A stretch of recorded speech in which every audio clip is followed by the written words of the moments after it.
Next question है 7। विद्युत रासायनिक श्रेणी से क्या समझते हैं? इसके अनुप्रयोग लिखिए। तो देखिए विद्युत रासायनिक श्रेणी क्या है।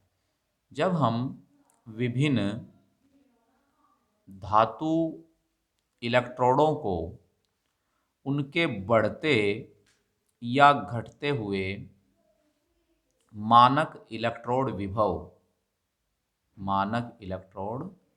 विभव यानी ई नोट के क्रम में व्यवस्थित करते हैं तो एक श्रेणी बनती है।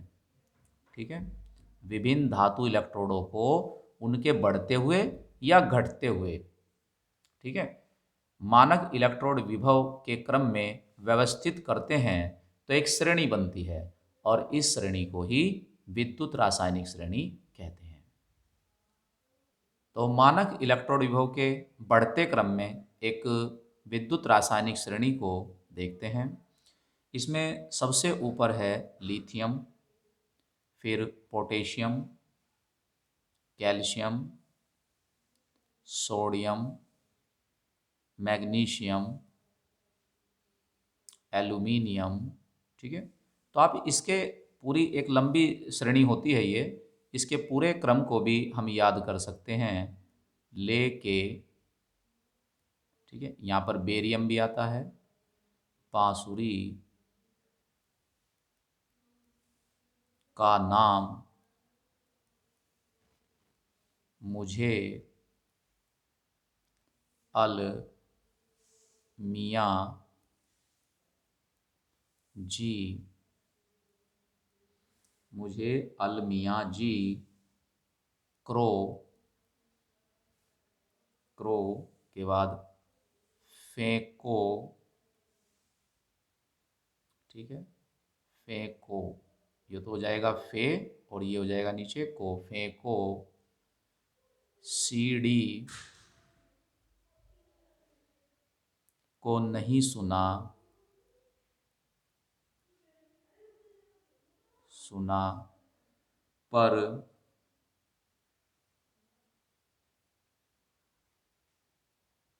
पर हम गाए चपा चपा, हम गाएं चपा चपा। तो हम गाएं चपा चपा, सी यू, सी यू से सी आ जाएगा चपा का, एच आ जाएगा मरकरी से, फिर ए आ जाएगा सिल्वर से, और फिर पी आ जाएगा प्लेटिनम से, और ए आ जाएगा गोल्ड से। ठीक है, एक बार और देख लेंगे।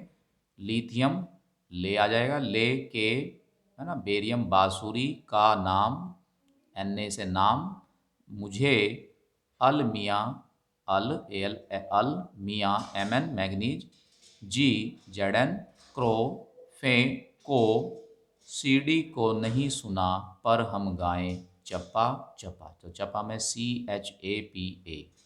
ठीक है, चप्पा चप्पा। तो इस तरह से हम इस विद्युत रासायनिक श्रेणी को याद कर सकते हैं।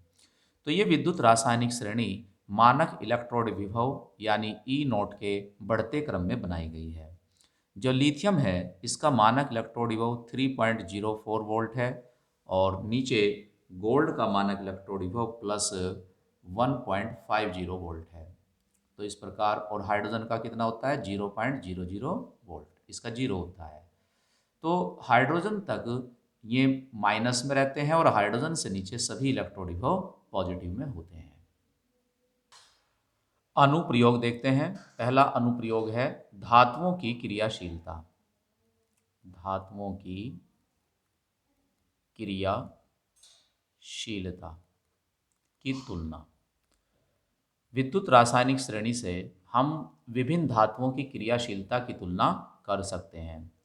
देखिए धातु क्या होती हैं? धातु होती हैं जो इलेक्ट्रॉन त्याग करके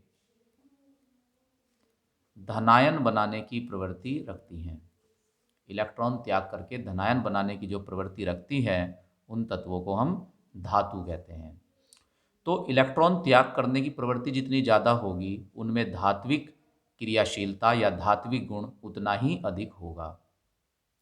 तो विद्युत रासायनिक श्रेणी में जो धातु ऊपर रखी गई हैं, अर्थात जिनके मानक इलेक्ट्रोड विभव बहुत कम हैं, जिनके ई नॉट कम हैं उनकी क्रियाशीलता अधिक होती है। ठीक है, तो इस प्रकार विद्युत रासायनिक श्रेणी में ऊपर से नीचे की ओर आने पर क्रियाशीलता घटती है, क्रियाशीलता घटती है। और धात्विक लक्षण भी घटता है। ठीक है, तो इसका अर्थ ये हुआ कि विद्युत रासायनिक श्रेणी में जो धातु ऊपर रखी गई है, जैसे लिथियम है, तो जो धातु ऊपर रखी गई है उनमें धात्विक गुण अधिक होगा और जो नीचे हैं उनमें धात्विक गुण कम होगा, है ना। इसी प्रकार क्रियाशीलता का अगर क्रम देखें तो ऊपर जो धातु होंगी वे अधिक क्रियाशील होंगी और जो नीचे धातु होंगी वे कम क्रियाशील होंगी। जैसे गोल्ड है ना, सिल्वर है, प्लेटिनम है, ये बहुत ही कम क्रियाशील धातुएं हैं और इसी वजह से इनके आभूषण बनाए जाते हैं, इनके सिक्के बनाए जाते हैं, मुद्राएं बनाई जाती हैं। दूसरी अनुप्रयोग है अम्लों से हाइड्रोजन विस्थापित करना। तो विद्युत रासायनिक श्रेणी में जो धातु हाइड्रोजन से ऊपर स्थित हैं, हाइड्रोजन से ऊपर स्थित हैं, वे अम्लों से हाइड्रोजन गैस विस्थापित करती हैं। जैसे जिंक है, तो जिंक विद्युत रासायनिक श्रेणी में हाइड्रोजन से ऊपर है, तो इसलिए जिंक की क्रिया जब H2SO4, कैसा H2SO4, तनु H2SO4 से कराई जाती है तो ये हाइड्रोजन गैस मुक्त करती है और क्या बनता है उत्पाद के रूप में, जिंक सल्फेट। लेकिन अगर यही क्रिया हम हाइड्रोजन से नीचे स्थित किसी धातु से कराएं, जैसे कॉपर, तो कॉपर से क्रिया कराएं तनु H2SO4 की, तो सामान्य ताप पर कोई क्रिया नहीं होती। लेकिन अगर गर्म करते हैं तब यहाँ पर हाइड्रोजन गैस मुक्त नहीं होती, बल्कि कॉपर सल्फेट बनता है, जल बनता है और सल्फर डाइऑक्साइड गैस मुक्त होती है। नेक्स्ट अनुप्रयोग है ऑक्सीकारक तथा अपचायक क्षमता की तुलना। सबसे पहले देखते हैं कि ऑक्सीकारक क्या है। ऑक्सीकारक वे पदार्थ होते हैं जो इलेक्ट्रॉन ग्रहण करते हैं। ठीक है, इलेक्ट्रॉन ग्रहण करने वाले, यानी जिनका अपचयन होता है, जिन पदार्थों का अपचयन होता है वे ऑक्सीकारक कहलाते हैं। और अपचायक क्या हैं, इससे उल्टे होंगे, जो इलेक्ट्रॉन त्याग करते हैं। ठीक है, अर्थात जिनका ऑक्सीकरण होता है। तो अभी हमने एक अनुप्रयोग पढ़ा था धातुओं की क्रियाशीलता का। ठीक है, तो क्रियाशीलता विद्युत रासायनिक श्रेणी में नीचे की ओर आने पर घटती है, अर्थात इलेक्ट्रॉन त्याग करने की प्रवृत्ति घटती है। तो इसका अर्थ क्या हुआ कि इलेक्ट्रॉन त्याग करने की प्रवृत्ति नीचे को घट रही है, अर्थात ऑक्सीकरण करने की प्रवृत्ति घट रही है, अर्थात अपचायक क्षमता भी घट रही है। ठीक है, तो विद्युत रासायनिक श्रेणी में ऊपर से नीचे की ओर आने पर अपचायक क्षमता घटती है, अपचायक क्षमता घटती है। ठीक है, क्लियर हुई बात, क्योंकि इलेक्ट्रॉन त्याग करने की प्रवृत्ति घटती है। ठीक है, लेकिन सारणी में ऊपर से नीचे की ओर आने पर ऑक्सीकारक अक्षमता बढ़ती है, ऑक्सीकारक क्षमता बढ़ती है। तो ये बात क्लियर हो गई कि ऑक्सीकारक क्षमता क्यों बढ़ती है, क्योंकि इलेक्ट्रॉन ग्रहण करने की प्रवृत्ति बढ़ती है, अर्थात अपचयन करने की प्रवृत्ति बढ़ती है। चौथा अनुप्रयोग है गैल्वेनिक सेल के ईएमएफ की गणना, अर्थात विद्युत वाहक बल की गणना। देखिए, हम जानते हैं विद्युत वाहक बल ई सेल बराबर होता है ई कैथोड माइनस ई एनोड। ठीक है, हमारे पास दो इलेक्ट्रोड हैं, एक जिंक इलेक्ट्रोड और एक कॉपर इलेक्ट्रोड। तो विद्युत रासायनिक श्रेणी से हम ये पता लगा सकते हैं कि इन दोनों में से कौन कैथोड का कार्य करेगा और कौन एनोड का कार्य करेगा। तो ये इसका पता लगाया जा सकता है। ठीक है, तो विद्युत रासायनिक श्रेणी में अगर हम इनकी स्थिति देखें तो उसमें जिंक ऊपर है और कॉपर काफ़ी नीचे है। ठीक है, जो ऊपर होती है धातु उसकी प्रवृत्ति इलेक्ट्रॉन त्याग करने की होती है और नीचे धातु जो होती है उसकी प्रवृत्ति इलेक्ट्रॉन त्याग करने की कम होती है, अर्थात ग्रहण करने की होती है। ठीक है।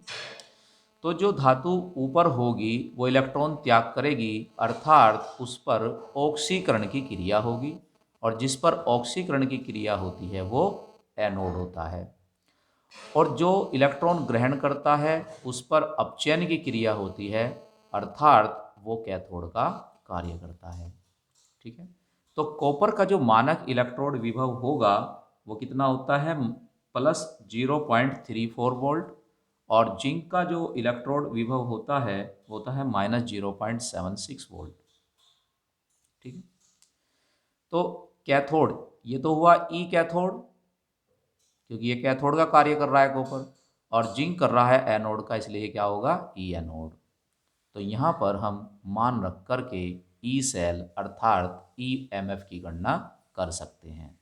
तो यहाँ पर ई सेल बराबर क्या होगा, ई कैथोड। ई कैथोड यानी कॉपर का मानक इलेक्ट्रोड विभव, क्योंकि कॉपर यहाँ पर कैथोड का कार्य कर रहा है और उसका मान क्या है, +0.3 वोल्ट माइनस, फिर जिंक का यानी एनोड का ई नोट, तो जो एनोड का इलेक्ट्रोड विभव वो क्या है, -0.76 वोल्ट। तो ये क्या हो जाएंगे, +0.34 माइनस माइनस प्लस हो जाएगा 0.76, और इनको ऐड करेंगे तो 1.10 वोल्ट। ठीक है। तो इस तरह से हम किसी सेल के ईएमएफ की गणना कर सकते हैं। और ये किसके द्वारा हुआ है, ये विद्युत रासायनिक श्रेणी के द्वारा हुआ है, इसलिए ये भी एक विद्युत रासायनिक श्रेणी का अनुप्रयोग